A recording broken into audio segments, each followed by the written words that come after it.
This is the United States of America with Connor Grant and Sean Suzuki negotiating about the trade embargo with Cuba, Alex Gabe, and Sahar Sharifi. This is the Bad Negotiation.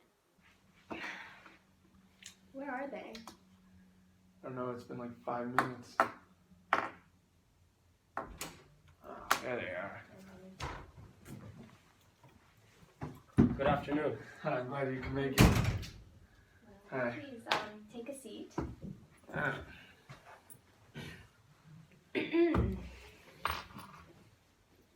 Let's get to it. We have business to discuss. Yes, I believe that we do. Great. We'd first like to bring up the issues of open travel, democracy, and the problems that our citizens face that are directly correlated with this embargo. Okay. Well, let's start with one thing at a time. So we can start with people, your people. Enlighten us. Our people. Yeah. Our people, well, the people of Cuba are denied access to technology, medicine, affordable food, and other goods that could be available to them if the United States lifted the embargo. Our people, including children, cannot find readily available treatments for cancer, HIV, and AIDS in Cuba, for the treatments were commercialized under U.S. patent. We feel as though most of the world understands these problems and sympathizes with the struggles that the U.S. has forced us to face.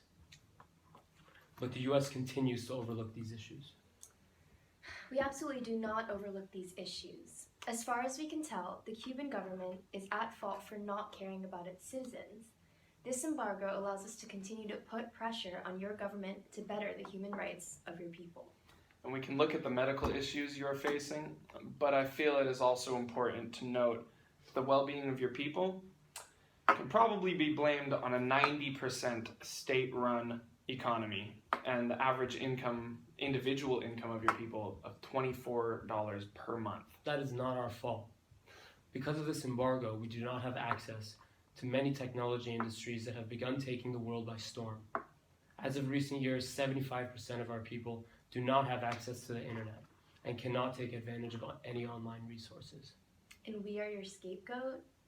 The fact is, you want to blame us for your lack of technology when really the Cuban government is not willing to build up the technological infrastructure that is necessary for foreign companies to begin expanding internet services into Cuba. You are letting your people fall behind in understanding the age of technology. You don't know what's going on behind the scenes. Our lack of technological advancements is no fault of ours. The U.S. has clearly stunted our technological and economical advancements with this embargo. And don't attack the intellect of the Cuban people. In addition to this, our economy is being harmed as well. I'm quite sure attacking you was not what was meant, but it's clear we do not see eye to eye on the responsibility of the hardships that your people are facing. Let's not get ahead of ourselves, though. Before we move on to other issues, I would like to resolve the issue at hand, which is your people. This is ridiculous. I can't imagine how you think we're at fault. But if you do not care about the implications that the embargo has on our people, I want to move on to more tangible things, more tangible reasons for lifting this embargo, and that is the benefits that the U.S. would see from doing so. Okay. Yes, the numbers tell the story. It has been found that the estimated annual cost to the U.S. economy could be as high as $4.84 billion in agricultural exports and related economic output.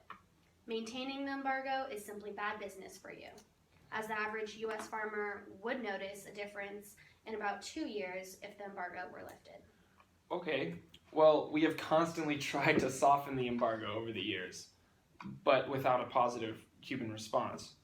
The aggressive responses your aggressive responses have caused the U.S. to worry about the effects of completely lifting the embargo. Since the U.S. agreed to reopen the U.S. Embassy in Cuba, the Cuban government has continued to prosecute your own people. As much as 630 political arrests of your citizens in June of this year. We understand the economical advantage of lifting the embargo, but the conditions have just simply not been met by the Cuban government. Hello?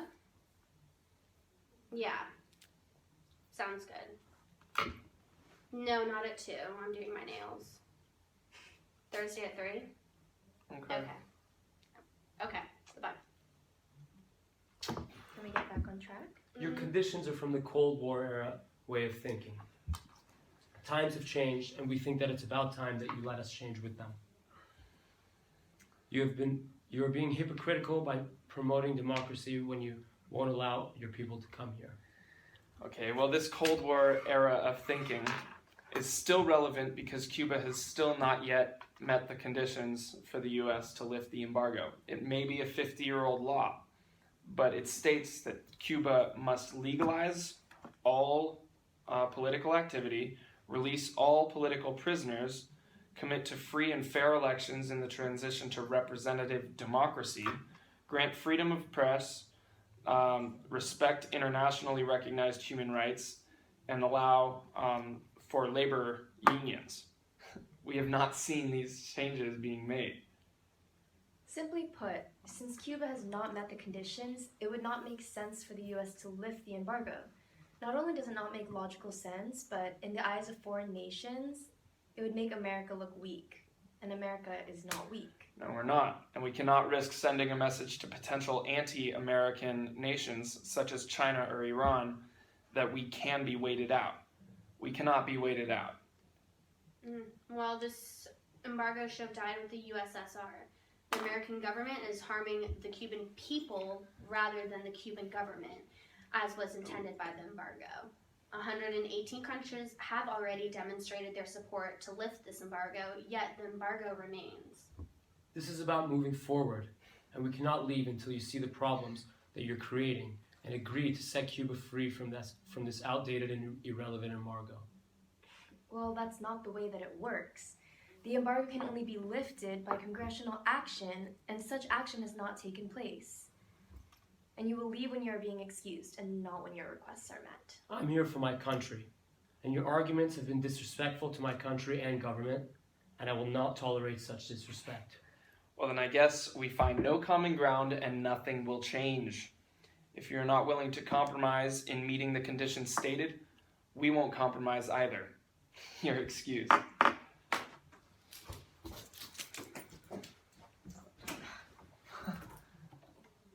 Disrespect. Nothing came out of that.